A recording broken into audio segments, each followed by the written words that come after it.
in this video we will cover chapter 2 of currency derivative module. The name of the chapter is foreign exchange derivatives. तो इसमें different derivative instrument के बारे में हम पढ़ने वाले हैं, जिसमें हम फॉरेन एक्सचेंज में ट्रेडिंग कर सकते हैं जिसके थ्रू, और ये डेरिवेटिव एक्सचेंज ट्रेडेड भी होंगे जो कि स्टॉक एक्सचेंज यानी एनएससी और बीएससी पे ट्रेड किए जा सकते हैं।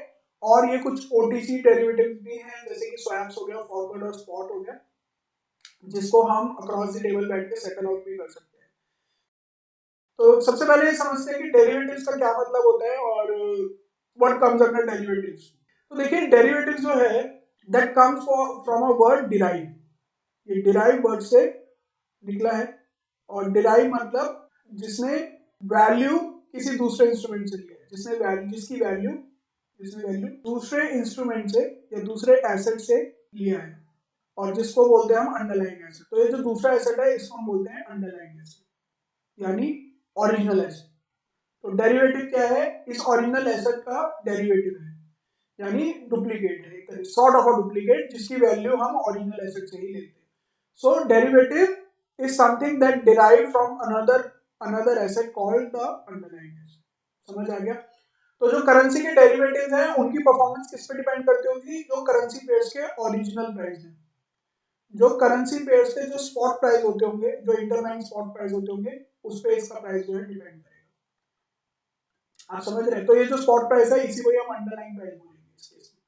So the underlying is independent and the derivative is dependent and derived from the underlying. ठीक है? The derivative can not exist without underlying. Derivative की कोई पहचान नहीं है। इस ये समझ लीजिए कि जो अंडरलाइंग एसेट है वो पेरेंट है और डेरिवेटिव उनका क्या है? Offspring. So derivative products initially emerged as a hedging devices against the fluctuations in commodity prices. तो जब सबसे पहले इसको इंट्रोड्यूस किया गया था तो कमोडिटीज पे किया गया था to safeguard the interest of farmers. तो फार्मर्स को बचाने के लिए डेरिवेटिव इंस्ट्रूमेंट किया था। होता क्या था? अनसीजनल रेन्स या कुछ भी मान के चलिए कुछ भी वेदर में चेंजेस आते थे तो फिर उनकी जो फसल होती थी उस पर बहुत बड़ा इम्पैक्ट आ जाता था। तो इसी के लिए उन फसल के ऊपर, उन क्रॉप के ऊपर एक डेरिवेटिव प्रोडक्ट को लॉन्च किया गया जिससे उनको वो खुद को सेफगार्ड कर सके थ्रू डेरिवेटिव में भी वो अपनी पोजीशंस बना लेते थे। तो जैसे जैसे उनको ये लगता था कि आगे चल के कमोडिटीज के दाम गिरने वाले हैं तो वो क्या करते थे? फ्यूचर में पोजीशन बना के फ्यूचर को सेल ऑफ कर देते थे और अकॉर्डिंगली उसके हिसाब से चीजों को मैनेज करते थे। So the commodity linked derivative remained as the sole form of such products for almost 300 years. तो 300 साल पुरानी बात है। So derivatives are tool to manage the prices. How you manage this depends on your approach. ठीक है? तो ये एक रिस्क मैनेजिंग टूल है और इसके अंदर आपको डिफरेंट स्ट्रेटजीज के थ्रू अपना रिस्क मैनेज करना होता है। सो आपको पता है जितने भी फाइनेंशियल एसेट्स होते हैं सारे वॉलेटाइल होते हैं बाय नेचर, तो उसमें एक रिस्क, एक इनहेरेंट फैक्टर होता है। तो उस रिस्क को मिटिगेट करने के लिए डेरिवेटिव्स बनाए गए थे। तो क्या क्या अप्रोचेस हो सकती है डेरिवेटिव्स में ट्रेडिंग की, एक बार वो पढ़ लेते हैं। तो सबसे पहले है स्पेकुलेशन को हम एंटीसिपेशन भी बोलते हैं, और it's more of a betting kind of a thing. जैसे आपको लगा कि आगे चल के डॉलर के दाम बढ़ने वाले हैं तो आपने क्या करा? एक डेरिवेटिव प्रोडक्ट को बाय कर लिया। जैसे मान के चलिए फ्यूचर की अगर मैं बात करूँ तो आपने फ्यूचर्स को बाय कर लिया ये सोच के कि आगे डॉलर के दाम बढ़ेंगे तो फ्यूचर्स में भी उसके प्राइस रिफ्लेक्ट होंगे ही होंगे, क्योंकि डॉलर अगर अंडरलाइंग एसेट है तो जो यूएस डॉलर का फ्यूचर होगा उसके भी तो दाम बढ़ेंगे। तो future has a potential to deliver unlimited profits as well as losses. So taking risk, more formally called as trading, it results in the possibility of a positive return as well as negative return. तो anticipation है, आपने एक direction को anticipate किया, speculate करा कि आने वाले टाइम के अंदर, लेट्स से 1 महीने 2 महीने के अंदर फ्यूचर की एक कमोडिटी या फिर एक अंडरलाइंग एसेट है वो ऊपर जाने वाला है, उस हिसाब से आपने स्पेकुलेट करेंगे। देन हेजिंग का मतलब क्या होता है? रिस्क मिटिगेशन होता है। कोई इसको रिस्क मिटिगेशन भी बोलता है, कोई इसको रिस्क मैनेजमेंट भी बोलता है, कोई इसको इंश्योरेंस भी बोलता है। तो इसके कई सारे नाम है। तो क्या होता है? You are already expose to risk. आपके पास एक पोजीशन है अंडरलाइंग एसेट में ऑलरेडी है, तो मान के चलिए, तो जैसे करेंसी के अंदर हेजिंग सबसे ज्यादा कौन यूज करता है? मान के चलिए कोई कंपनी है, कोई एक्सपोर्ट बेस्ड कंपनी है, एक्सपोर्ट कंपनी है कोई, तो एक्सपोर्ट कंपनी की जो अर्निंग होती है वो किस होती है? डॉलर्स में होती है, उन्होंने डॉलर्स कमाने। लेकिन उनको मान के चलिए ये डर है कि आने वाले समय के अंदर डॉलर की वैल्यू जो है वो डेप्रिशिएट कर देगी और रुपया एप्रिशिएट करेगी, डॉलर की वैल्यू गिर जाएगी। तो अगर डॉलर की वैल्यू गिर जाएगी और ये डॉलर में ही कमाते तो इनको तो लॉस हो जाएगा, है ना? तो मान के चलिए इनका $5 लाख का कोई ऑर्डर था, $5 लाख का कोई ऑर्डर, ठीक है, जो इनके हिसाब से मल्टीप्लाई बाय 80 करेंगे तो कितना हो जाएगा 400 लाख यानी 4 करोड़ हो जाएगा। तो ये 4 करोड़ का एक्सपेक्टेशन कर रहे थे इनको, लेकिन अगर डॉलर के दाम गिर गए तो 4 करोड़ की जगह हो सकता है इनको 3.5 करोड़ आ जाए। तो ये क्या करते हैं, उस रिस्क को मिटिगेट करने के लिए फ्यूचर्स को सेल ऑफ कर देते हैं। तो डेरिवेटिव के अंदर एक कॉन्ट्ररी पोजीशन को बना लेते हैं, क्यों यहाँ पे इन्होंने डॉलर इनको मिलेंगे और वहां पे वो क्या करते हैं डॉलर को पहले से ही किसी सेट प्राइस पे वो सेल आउट कर देते हैं, ताकि अगर आगे चल के डॉलर के दाम गिरे तो इनको नुकसान। तो ये क्या करते हैं, you are already exposed to risk and hedging eliminates the risk and locks in the future return at a known level. समझ आ गया? और डिटेल में इसको समझेंगे जब हम हेजिंग की डिटेल में बात करेंगे। उसके बाद insurance also comes under the hedging वाली, और ये इंश्योरेंस किससे होता है, ऑप्शंस के थ्रू होता है। एक अनदर इंस्ट्रूमेंट है, एक्सचेंज ट्रेडेड इंस्ट्रूमेंट है। So again, you are already exposed to risk, and insurance selectively eliminates the negative return but retains the positive return. It has an explicit upfront cost जिसको हम बोलते हैं premium, हमें premium पे करना पड़ता है इंश्योरेंस प्रोडक्ट पे। Unlike speculation and hedging which do not have any cost, it requires a particular derivative called option to implement it। ठीक है, तो ऑप्शन के थ्रू कैसे करते हैं ये भी हम आगे जाके भी सीखेंगे। उसके बाद डाइवर्सिफिकेशन के लिए भी यूज होता है, और मान के चलिए आपने इक्विटीज में एक्सपोजर ले रखा है, कमोडिटीज में एक्सपोजर ले रखा है, या फिर म्यूचुअल फंड में एक्सपोजर ले रखा है, और आपको ऐसा लगता है कि डॉलर की वैल्यू या फिर कोई भी और इंटरनेशनल करेंसी की वैल्यू एकदम से एप्रिशिएट करने वाली है, तो आप करेंसीज के अंदर you can always invest through, या तो आप स्पॉट को होल्ड कर लो। लेकिन इंडिया के अंदर रेगुलेशन है, फैमा रेगुलेशन है, तो फैमा रेगुलेशन के हिसाब से एक इंडिविजुअल एक पर्टिकुलर अमाउंट ऑफ स्पॉट वो कर सकता है फिजिकल करेंसी। तो आप क्या कर सकते हो, आप डेरिवेटिव्स के थ्रू जितनी मर्जी करेंसी को होल्ड कर सकते हो। तो डेरिवेटिव्स के थ्रू आप अपना डाइवर्सिफिकेशन। उसके बाद की इकोनॉमिक फंक्शंस ऑफ डेरिवेटिव्स और किस किस के लिए काम आते हैं वो हम थोड़ा सा डिस्कस कर चुके हैं, और भी कर लेते हैं। हेजिंग रिस्क एक्सपोजर ऑलरेडी हमने कर लिया इसको डिस्कस। प्राइस डिस्कवरी कैसे होती है, तो जो डेरिवेटिव प्रोडक्ट होते हैं इनकी एक लिमिटेड एक्सपायरी होती है, क्योंकि डेरिवेटिव इज अ कॉन्ट्रैक्ट, इनकी लिमिटेड एक्सपायरी होती है। तो लेट्स से एक एक्सपायरी हो गई, अभी हम दिसंबर में है, तो मान के चलिए जनवरी की, ये हर महीने की होती है, मान के चलिए जनवरी एक्सपायरी है, ठीक है। एक्सपायरी के वक्त फ्यूचर और स्पॉट के प्राइस सेम ही होते हैं, ध्यान रखिएगा, future is always equal to spot price. तो जो फ्यूचर का आज दाम आ रहा है, मान के चलिए आज 15 दिन पहले क्या दाम आ रहा है, डॉलर का दाम आ रहा है 83.5, और स्पॉट में वो चल रहा होगा 83 के आसपास। तो ये बता रहा है कि जनवरी एंड तक 83.5 स्पॉट का प्राइस भी आ जाएगा, ठीक है। तो इस तरीके से हम प्राइस डिस्कवरी कर सकते हैं। तो फ्यूचर क्या बताता है कि आने वाले समय में टिल एक्सपायरी ये स्पॉट का प्राइस या फिर जो फिजिकल इंस्ट्रूमेंट है उसका प्राइस लगभग इतना हो जाएगा। तो इससे क्या हो गया, हमारा प्राइस डिस्कवरी। फिर मार्केट एफिशिएंसी कैसे हो जाती है, इजी बाइंग एंड सेलिंग से मार्केट एफिशिएंट हो जाती है। जितने नंबर ऑफ पार्टिसिपेंट बढ़ेंगे मार्केट उतना ज्यादा एफिशिएंटली बिहेव करती है। एक्सेस टू अनअवेलेबल एसेट्स और मार्केट हो जाता है। अनअवेलेबल एसेट्स क्या है, जैसे कि जैसे ओटीसी प्रोडक्ट हो गए, वो इजीली अवेलेबल नहीं होते हैं और लिक्विडिटी उनमें कम होती है, तो इसलिए access to available assets and market. Price stability में काम आता है। तो मान के चलिए जितनी स्पेकुलेटिव एक्टिविटीज है, अगर वो अंडरलाइंग एसेट की तरह डेरिवेटिव में होगा तो वहां से प्राइस स्टेबल रहेगा। और मोर ऑफ दैट, मान के चलिए बहुत सारे लोग ऐसे होते हैं, खासकर रिटेल ट्रेडर्स ऐसे होते हैं जो बहुत छोटे छोटे पॉइंट्स के लिए ट्रेडिंग करते हैं। मान के चलिए 1-1 रुपए के लिए, 2-2 रुपए के लिए, या सेंट्स के लिए, इवन पैसा के लिए वो ट्रेडिंग करते हैं। तो कभी कभी क्या होता है, जो अंडरलाइंग एसेट है वो बहुत वॉलेटाइल हो जाता है। तो अब क्या होता है, करेंसी के अंदर वोलेटिलिटी का मतलब होता है जिन्होंने बहुत बड़ी पोजीशन बनाई है उनको तो रिस्क हो जाएगा। जैसे बैंक्स हो गए, वो करोड़ ऑफ डॉलर्स में बनाते हैं अपनी पोजीशन। तो ये प्राइस स्टेबिलिटी को लाने के लिए इन्होंने डेरिवेटिव प्रोडक्ट लॉन्च करा, ताकि ये जो स्पेकुलेटिव एक्टिविटी है वो डेरिवेटिव के थ्रू ना कि underlying asset. Then derivative due to inherent nature are linked to the underlying cash market, हम डिस्कस कर चुके हैं, स्पेकुलेशन होती है इसके अंदर। And derivative market helps speculative trading from an unorganized market to organized market, जो हम बात कर रहे थे एक्सचेंज ट्रेडेड डेरिवेटिव्स की, यानी फ्यूचर एंड ऑप्शन, जिसको हम FNO exchange traded. Then derivative product कौन कौन से होते हैं, तो सबसे पहले आ रहा है फॉरवर्ड्स।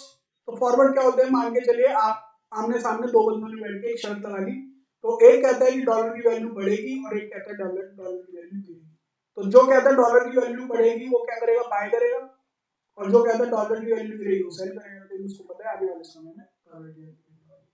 तो एक बायर होता है, एक सेलर होता है। तो forward is a contract between two parties, एक बायर और सेलर हो गया, ऑन एन अंडरलाइंग एसेट यानी डॉलर पे हो गया, at a certain future date.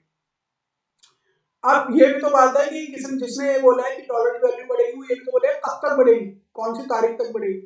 तो एक डेट होती है, फ्यूचर डेट होती है, वो 1 महीने की हो सकती है, 2 महीने की हो सकती है, 6 महीने की हो सकती है, 1 साल की हो सकती है। तो इसमें एक तय सीमा होती है, यानी कि अनलिमिटेड टाइम के लिए आपने हवा में कुछ नहीं बोल दिया। तो at a certain future date for a price, और ये भी बताएगा कि कितनी बढ़ सकती है, लगभग लगभग कितना अनुमान है। तो for a future at a certain future date for a price that is pre decided on the date of the contract.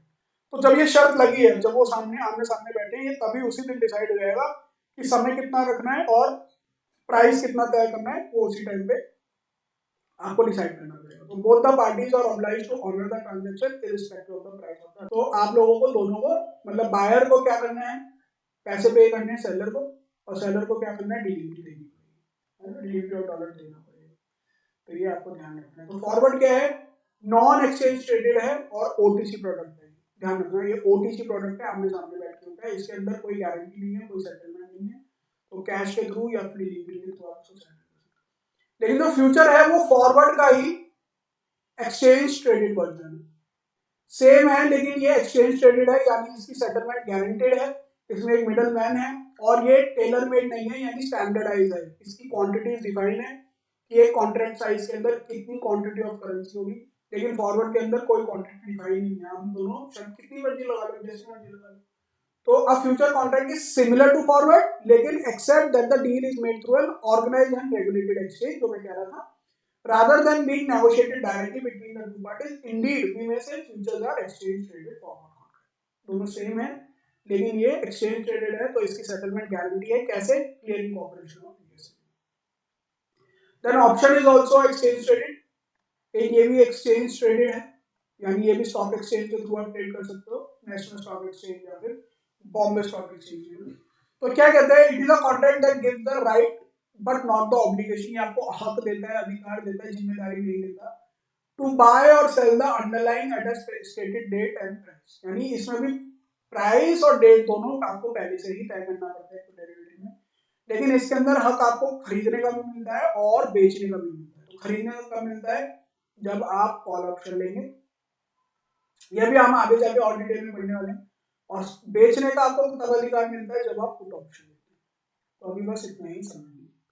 तो इसके लिए आपको मैंने आगे भी अभी आपको पीछे प्रीवियस टॉपिक में बताया था कि यहाँ पे ये एज अ इंश्योरेंस यूज होता है, तो इसमें आपको पे करना पड़ता है प्रीमियम। तो प्रीमियम कौन पे करता है, the buyer of the option pays the premium for the right and the seller of the option receive. तो जो पॉलिसी सेल करता है उसको प्रीमियम रिसीव होता है, ठीक है। देन नेक्स्ट इज स्वैप, और स्वैप क्या होता है, एक्सचेंज होता है या फिर कन्वर्जन होता है, या फिर एक के बदले दूसरा ले लेना। A swap is an agreement made between two parties to exchange cash flows। किसी को डॉलर पसंद था और किसी को यूरो था, तो यूरो वाले ने डॉलर ले लिया और डॉलर वाले ने यूरो ले लिया। तो in the future according to a pre arranged formula, swaps help market participants manage risk associated with volatile interest rate, currency exchange rates and commodity। swap is just a conversion। तो मान के चलिए मेरे पास dollar है और आपके पास euros है, लेकिन मेरे को पेमेंट करनी है यूरोज में और आपको पेमेंट करनी थी डॉलर्स में, तो हम लोगों ने करेंसी को स्वैप कर लिया, और एक उसका प्री डिफाइंड फॉर्मूला होता है और वो रेशो निकाल के आप दोनों स्वैप कर सकते हैं। सो तो प्रोडक्ट की बात करते हैं, तो फॉरवर्ड और स्वैप ओवर द काउंटर है, आमने सामने बैठ के करते हैं, और futures and options are exchange, जिसके अंदर सेटलमेंट गारंटीड है। इस चीज को बार बार आप ध्यान में रखना है कि जैसे एक्सचेंज ट्रेडेड हो रहा है, तो वहां पे settlement is guaranteed by the clearing corporation. Then growth drivers of derivative, कहते हैं कि डेरिवेटिव मार्केट की वॉल्यूम बहुत ज्यादा पंप अप हो गई है, और आज की तारीख में स्पॉट मार्केट से बड़ी डेरिवेटिव मार्केट हो गई है, और ये फैक्ट है। अगर आप एनएससी और बीएससी की वेबसाइट पे जाते हैं तो ये देखने को मिलता है 90% of the trading volume belongs to derivative product. तो लेकिन ऐसा क्यों हुआ, और लोग डेरिवेटिव में क्यों आ गए, फ्यूचर्स और ऑप्शंस में ट्रेड ज्यादा क्यों होता है? तो समझिए, एक तो high volatility in financial market, सबसे बड़ा रीजन तो यही हो गया कि उठापटक इतने होने लग गए, तो लोग डेरिवेटिव्स के थ्रू भी पोजीशन बनाने लगे। जब उन्हें पता है कि इतनी उठापटक है, तो डेरिवेटिव में लीवरेज बहुत ज्यादा मिल जाता है ना, और लीवरेज की वजह से क्या होता है, आप 1 रुपया लगाओगे, ब्रोकर आपको 5 की लिमिट दे देता है, मतलब 1 रुपये लगाने पे भी आप 5 गुना साइज का अपना पोजीशन बना सकते हो। तो उससे होगा क्या, आपको जो प्रॉफिट है वो तो 5 के हिसाब से आएगा, लेकिन मेरी इन्वेस्टमेंट कितनी थी, 1 रुपये की, है ना। तो इसलिए high volatility financial market. Then integration of financial market globally, globalisation हो गया तो कोई भी न्यूज अगर यूएस के अंदर आती है तो इंडियन डॉलर पे भी फर्क पड़ेगा, आईएनआर यूएसडी कन्वर्जन पे भी फर्क पड़ेगा, करेंसी पे भी फर्क पड़ेगा। फिर उसका लेटेस्ट टेक्नोलॉजीज की वजह से एल्गोरिदम ट्रेडिंग आ रही है, एचएफटी आ रही है, तो कितनी सारी चीजें आ गई हैं, तो ट्रांजैक्शन कॉस्ट बहुत सस्ती हो गई है यहाँ पे। फिर उसके बाद higher understanding of market participant, लोगों को सोच समझ आ गई है, लोग पढ़ने लग गए हैं, तो ट्रेडिंग कैसे करनी है, ट्रांसपेरेंसी आ रही है तो लोग समझ रहे हैं। फिर regular innovation in the derivative market and new application of product, वो भी एक बहुत बड़ा रीजन है। फिर market participants in the currency derivative market, तीन तरीके के लोग हैं, हमने डिस्कस किया था, एक होते हैं हेजर्स, एक होते हैं स्पेकुलेटर और एक होता है आर्बिट्रेटर। तो हेजर का काम क्या होता है, रिस्क मिटिगेशन का काम होता है, और पोजीशन पे कैसे रिस्क को कम करना है, रिस्क मैनेजमेंट कैसे करनी है, वो हेजर का काम होता है। और इनके पास कॉन्ट्रेरी पोजीशन होती हैं, कॉन्ट्रेरी ट्रेड्स लेते हैं, एक जगह ये बुलिश होंगे या फिर एक जगह इन्होंने बाय कर रखा होगा, दूसरी तरफ ये बेयरिश होते हैं, दूसरी जगह सेल। तो use of derivative products to reduce the risk that they face from potential future movement in the market, है ना। अगेन मैंने कोई एग्जांपल लिया था, कोई एक्सपोर्टर है और जिसको यूएस डॉलर में पेमेंट रिसीव हो रही है, और वो ये सोच रहा है कि आने वाले समय में 1-2 महीने के अंदर हो सकता है डॉलर की वैल्यू मिल जाए, अगर डॉलर की वैल्यू मिल जाएगी तो उसको नुकसान होगा, तो वो क्या करेगा, इंश्योरेंस ले लेगा, ऑप्शन खरीदेगा, एक इंश्योरेंस ले लेगा और वो क्या करेगा, पुट ऑप्शन खरीद लेगा, क्यों, क्योंकि उसको तो बेच रहा है अपने डॉलर, वो पुट ऑप्शन खरीद लेगा, अब जाके अगर मार्केट नीचे जाती है तो उसको इंश्योरेंस का बेनिफिट होता है। देन स्पेकुलेटर कौन से होते हैं, एंटीसिपेटर होते हैं, जिनको डायरेक्शन एंटीसिपेट करना होता है कि अगर मार्केट ऊपर जाएगी तो बाय कर लो, मार्केट नीचे जाएगी तो सेल कर दो, बस। तो डॉलर की करेंसी की वैल्यू एप्रिशिएट करके बाय करो, करेंसी की वैल्यू एप्रिशिएट कर दो। आर्बिट्रेजर कौन होते हैं, ये बड़े ही सही प्लेयर होते हैं, इनको प्रॉफिट एट नो रिस्क, ये वाला आर्बिट्रेजर का गेम होता है।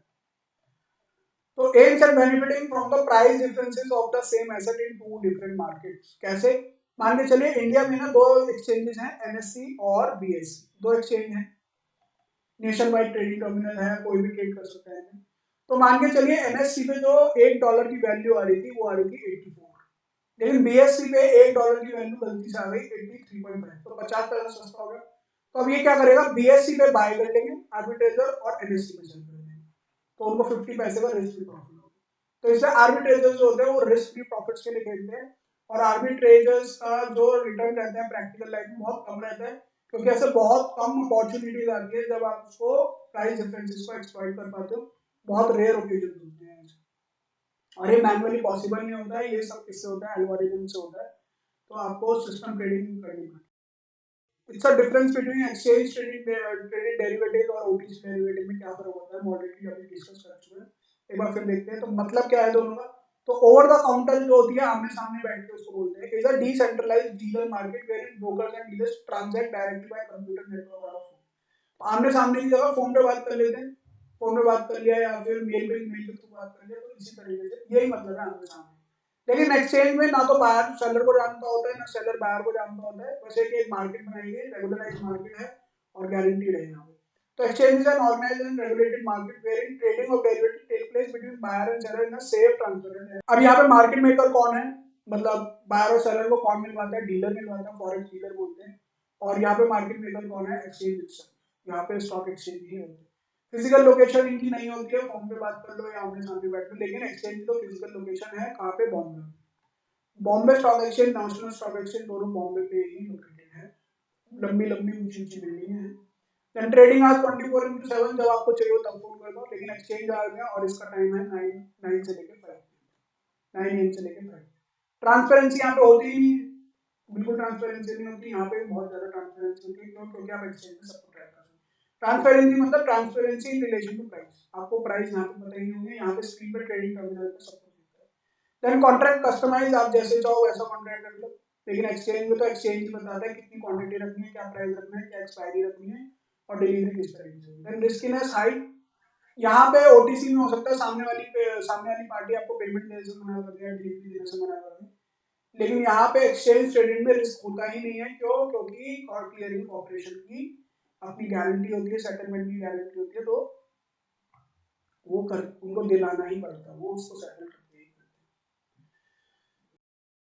सो क्या मकसद था for introducing exchange trading currency derivatives, तो इंडिया के अंदर जो फ्यूचर्स एंड ऑप्शन है उसके पीछे क्या मकसद था, मे बी सभी का या फिर गवर्नमेंट का क्या मकसद था, क्या रोल था, एक बार ये समझ लेते हैं।